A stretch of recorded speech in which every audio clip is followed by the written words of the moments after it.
Roger Federer winning Wimbledon, Michael Jordan lifting the NBA Finals trophy, Tom Brady kissing his son after reaching the top of the football world, and Miles Dolan winning the 2022 Fantasy Baseball Championship. All of these feats incredible, improbable, inspiring, and all of these individuals at the peak of their respective athletic careers. But one thing sets these star-studded athletes apart from their fantasy counterpart: running it back. 15 for 15 Films presents Chasing Perfection.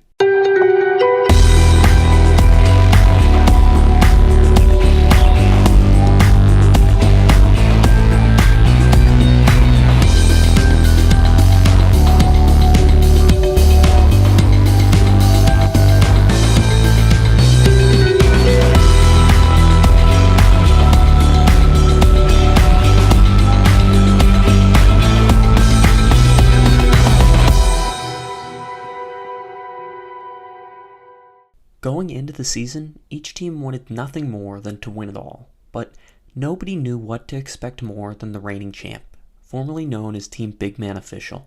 Yeah, going into the season, I had a target on my back. I think everybody knew I was the team to beat. To see if this really was the case, I turned to the league to see who they thought their biggest competition was. It was Daddy Dolan for sure. Miles. Some semblance of Miles. Miles, the reigning champ. Mr. Miles. No longer reigning champ. Miles. Big man. Commissioner Dolan. And did any of those fears surrounding the reigning champ's fantasy baseball skill end up coming to light? No, he sucked. No. No. Some semblance of no. No. No? No. No. No. Oh, no. No. Man, why would you ask me that? We all knew I fell apart in the end, but at least I made the playoffs. To get a better grasp of what it was like to miss the playoffs, I spoke to perennial underdogs Ryan Severance, Bam, Brucie, and Steven Wiener. Ryan, that doesn't feel right. Sev, can I call you Big Sev? Sure. Okay, so Big Sev, you finished in 15th place out of 16 teams this season in fantasy baseball. That's a fact. Would you agree? That's a fact. So you finished higher than one out of the 16 teams in the league, beating a team who didn't change anything other than their name the entire season. And even then, you only beat them by half a game. That's not good. With that in mind, what's 15 divided by 16? I don't know. Well, I'll tell it to you. It's 0.9375. So that means that you were worse than 93.75% of the league. That's fair. It's not good, right? No, not good. Nah, at least we can agree on that. So would you say that you're good at math, specifically counting? Sure. So is that why we can always count on you to finish at the bottom of the standings? Mary Bam Powell. Is that your name, correct? Yes. So before the season started, you decided to drop Tristan McKenzie, who you had spent $7 on in the draft. That's more money than I currently have in my pocket. Is that right? I suppose. Well, actually, it's incorrect. I have $20 all in fives. So you're well known in the fantasy baseball space for dropping good players in exchange for what most would consider waiver wire trash. And in doing so, you've coined the term the Ozuna paradox. Could you describe this term? Ozuna. What a lovely name, too. But when he was playing for the Jays, he didn't do anything. And I just couldn't hold him on the bench any longer. And however, whenever he started playing for another team, he was hitting home runs right and left. Fair enough. Well, in week 14, you found yourself nearly in last place, only a few games ahead of Ryan Severance and well out of the playoff picture. But you then proceeded to win 4 of your last 5 games in dominant fashion en route to a near playoff berth, missing out on the coveted 8th place to JDART by 12 games. Going into the last week, you needed to win 10-0, but it just didn't happen. How did it feel to put in all that work but just miss out on the playoffs? It was terrible. I was so angry at the team. They just stopped trying. Yeah, that happens sometimes. All you can do is your best and then just leave the rest to God, right? So after the regular season ended in heartbreak for you, you changed your team name to Ready to Be RC, referring to reigning champ in 2025. Copying me as I am currently the reigning champ. Do you think this was a bit premature to claim victory on next season's fantasy baseball league? No, the lessons that me and the team learned this year are indispensable, and we're totally committed to moving forward in the upcoming season and really driving home for victory.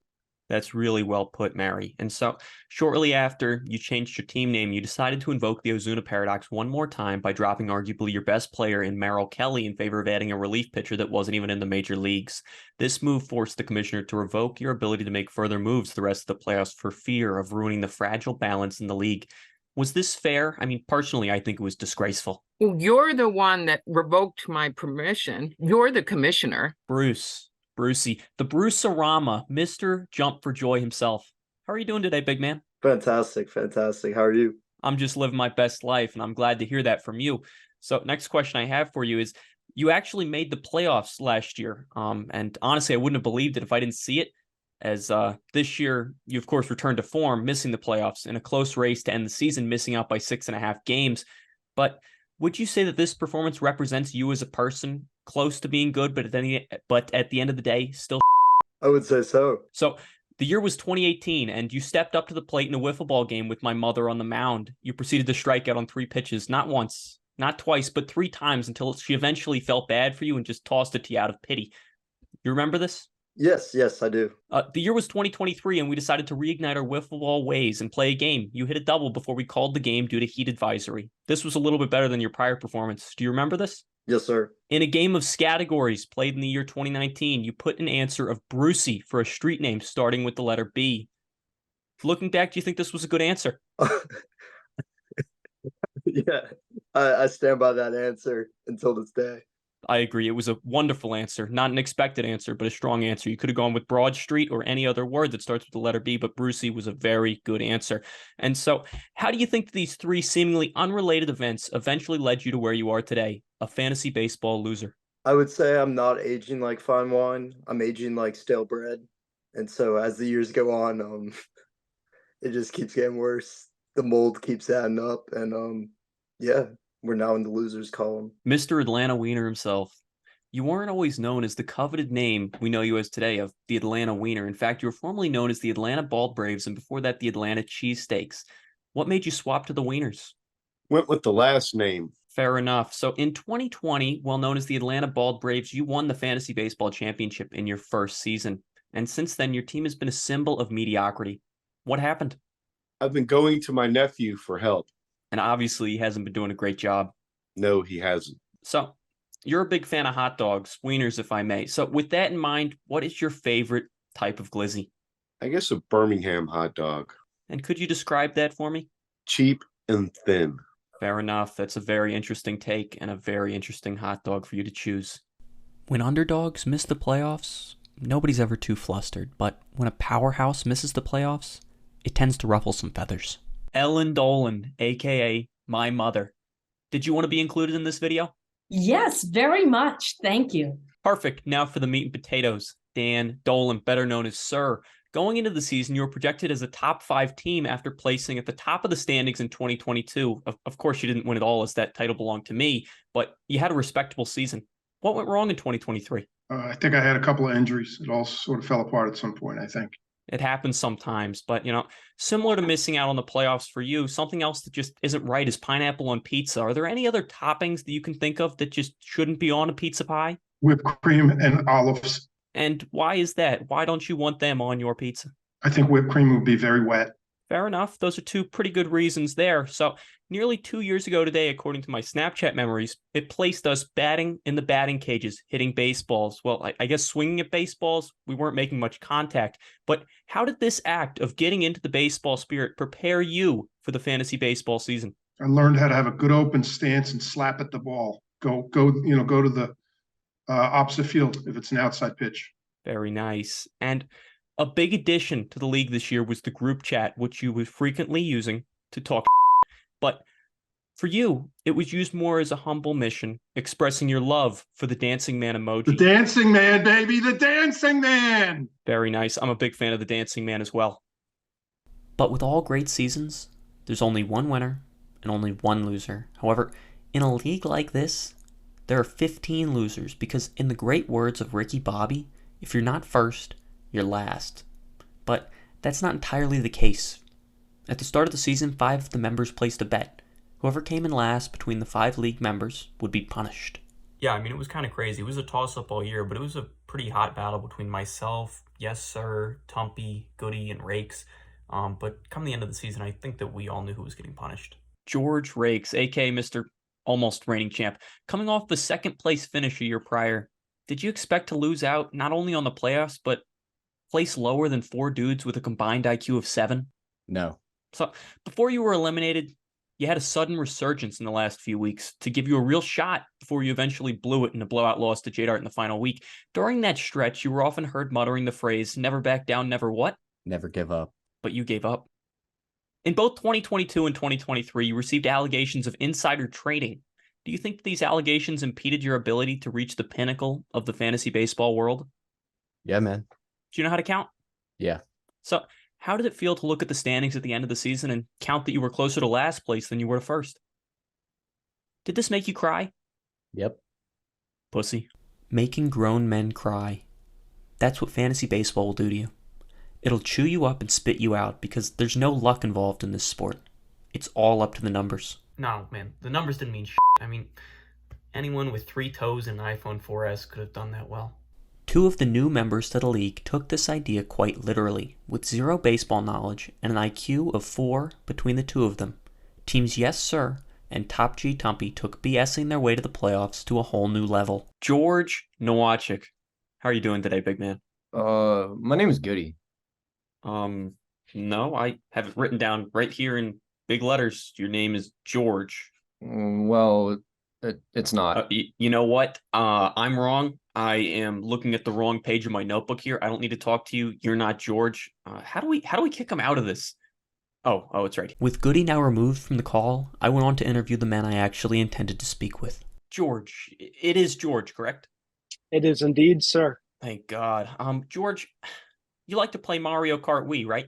Man, that's my favorite game. I love some Mario Kart. So would you say that you are a Mario savant? Obviously. So with that in mind, how many different possible items can you get out of a box while playing the game? On versus or battle mode? Well, on versus you have 19 items, but in battle you have an extra 2, being balloons and coins.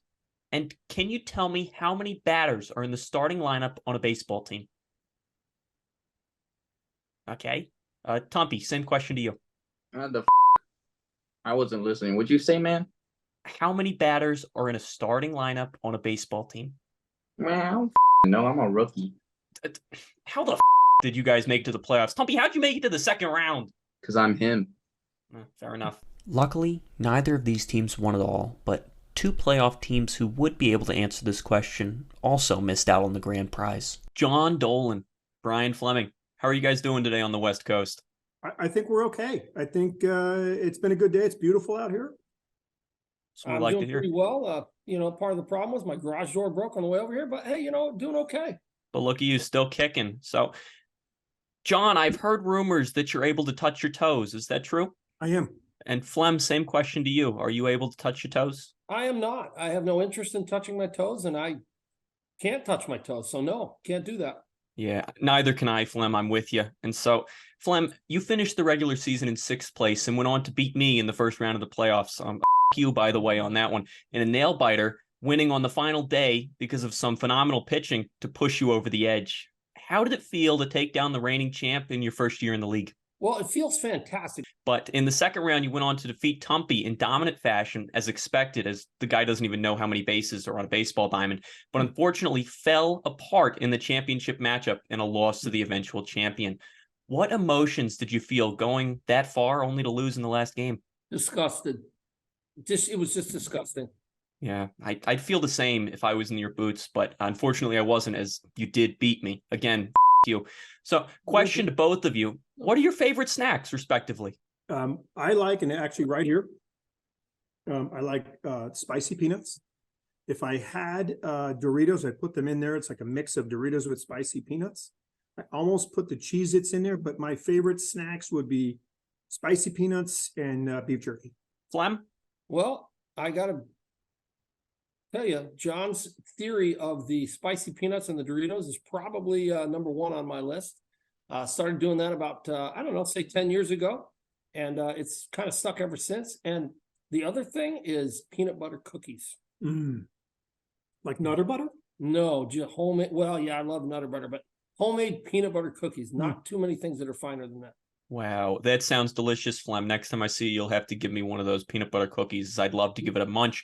But personally, I'm a fan of cheese puffs. But John, you had the best regular season in fantasy baseball history, blowing my record set last year of 107 wins out of the water with an astonishing 131 wins. Sorry, not to mention all the ties.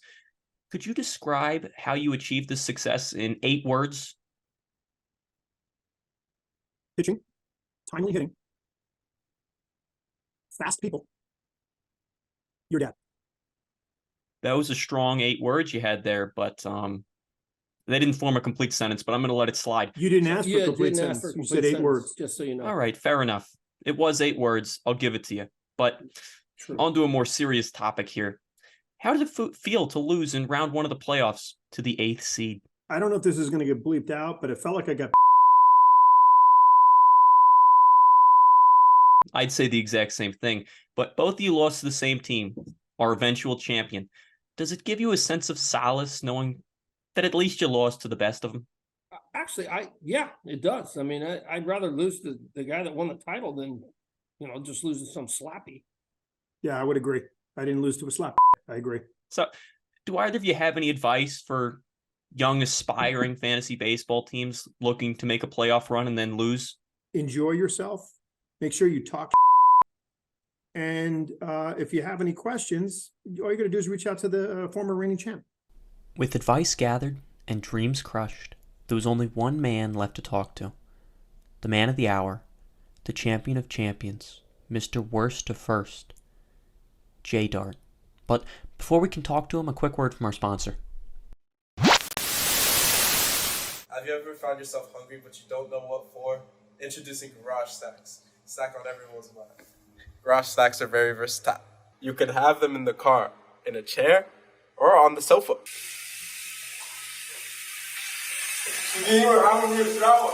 Garage Snacks are revolutionizing the way you snack. Heck, you can even have 2, 3, or 4. But don't just take my word for it. Take it from our happy customers, mate. I love my garage snacks. I always make sure to keep 2 on me at all times in case I'm feeling a little hungry. Garage snacks are my favorite thing to eat. I often find myself wearing jackets in the summer just so I have enough space to carry around all my garage snacks. I don't always remember to eat, but I always remember to have my garage snacks with my morning coffee. Garage snacks saved my marriage. Find a Garage Snacks at your local supermarket today. Because if it Garage Snacks, it ain't Welcome back, America. We left off with only one man left to speak to, our champion, our Lord and Savior, Dr. Jeffrey Arthurs.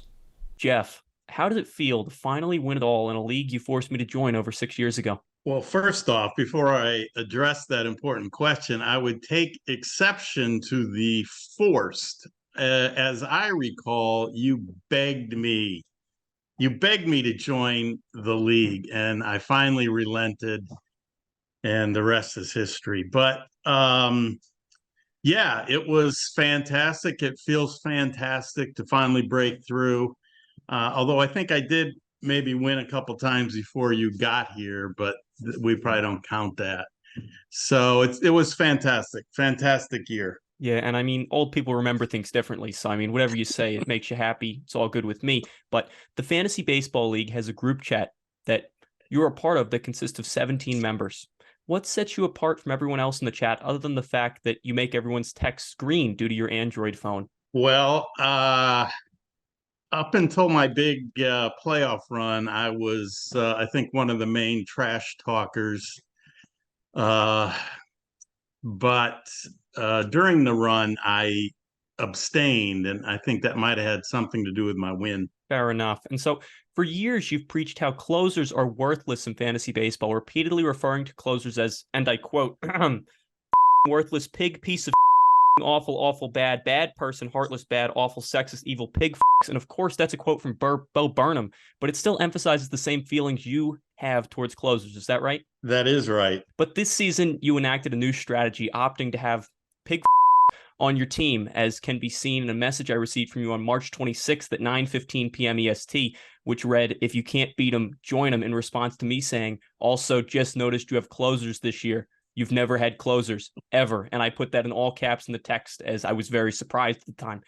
Did you feel a bit slimy adjusting your core values in favor of ring chasing? And follow up before you even get a chance to respond to that.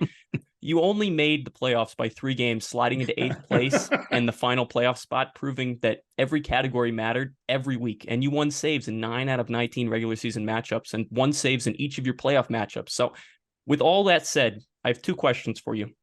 Do you feel slimy for doing that? And do you have anyone to thank for your change of heart in the realm of closers? I do feel a little slimy. I went big for Tampa Bay Rays and ended up with their closer, Fairbanks. He did get me some saves, but it was more of a fluke than anything else. So probably have my son Joshua to thank for that. He likes closers, so. And I mean, do you have anybody else that you'd like to thank, maybe, that's maybe sitting in the call with you, possibly? I would never give you credit for that. Never. Okay. I mean, feel free if you happen to think of someone towards the end of the interview. If you think of someone, just feel free to blurt it out. And, I think everyone would be happy to hear that. But if nobody comes to mind, I have another question for you here. So, researching and running a championship caliber fantasy baseball team is no easy feat. How are you able to find the time to balance being a pickleball player and running this team? Well, I do both every day, and I got into a nice routine, 2 of my favorite things, so it works out. And Jeff, I know you're a busy guy, so last question for you: what should everyone watching do? Subscribe, of course.